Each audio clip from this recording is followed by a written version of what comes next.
Hello, everyone. This is Chrism, and I'd like to welcome you to another conversation about your Kundalini awakening experiences.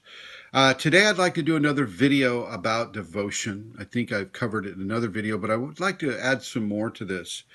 Devotion can be a very, very, very healthy, crucial, extremely important practice that a person is able to do by virtue of the grace that they may be feeling pouring through them. And it's almost like you have this flood of energy pouring through you, but nothing and nowhere to express it, because we're living in a society that is pretty much completely controlled by the ego. And the ego of other people they don't really want to hear about your bliss. They'll think that you're on a drug or on some sort of recreational chemical. And by giving devotion to the Kundalini, for the Kundalini, you can really begin to receive the levels of grace and give those levels of grace in order to receive more levels of grace through that giving. And it's very, very, very important to do.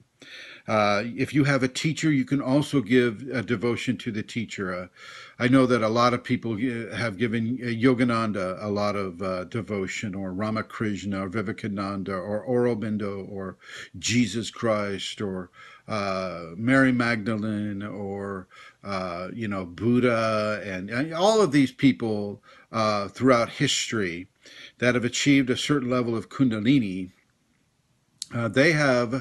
They have received devotion from people because the radiance coming off of people with the Kundalini will help others go into devotion. So when a person goes into devotion to my presence, it's the radiance of the Kundalini that they're responding to, not the individual personality.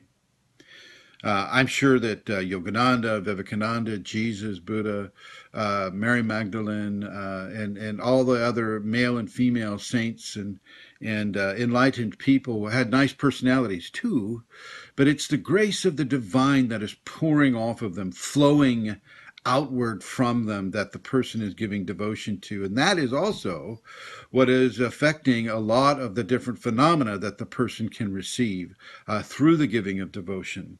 Now, some people are, they wonder, well, how do I do that? I mean, what?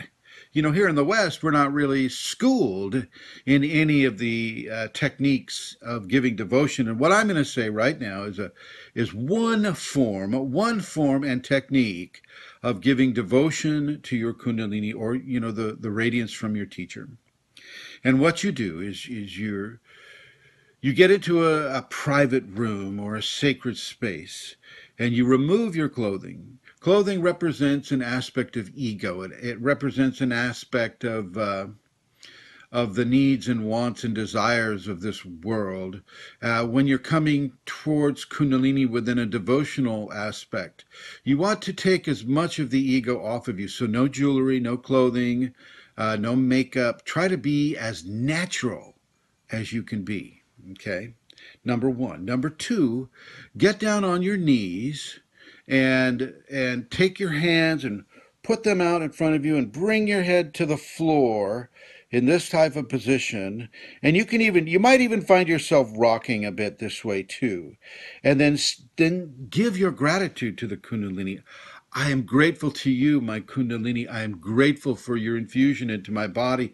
Bring your presence into a greater tactility. Bring your presence into a greater level that others may be given, that a healing or complacency or some sort of a health based scenario, and really feel free to open up your heart and to open up the extreme levels of honesty of your soul as you give this to the Kundalini. Remember, this is the divine that you're giving to.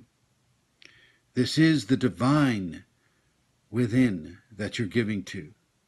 And for more of that divine within to come into your system, give more of your system to the divine.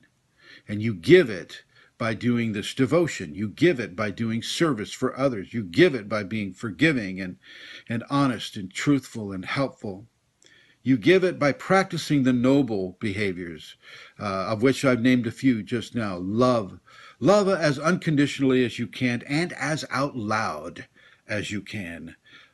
Don't be afraid to be judged by the qualities of love that you exhibit into this world. For that also is a level of devotion to Kundalini. This can really, really help you, and it can really help others too. Do this daily. Spend at the very least, a half hour of devotion, the way I've just described it, daily, if you can. And you'll get to want to extend this to an hour or 2 hours. You'll feel the Kundalini take you over in some cases and really push the giving of yourself to the Kundalini to really displace the levels of egotism that have been with you since birth. You know, and so really you can look at the devotion as the actions of the new birth, as the actions of the sacred feminine upon you, and your recognition of the love and the helpfulness and the nurturing and the testing that the sacred feminine can give. Give yourself with love and receive that love 1,000-fold. Thanks for watching.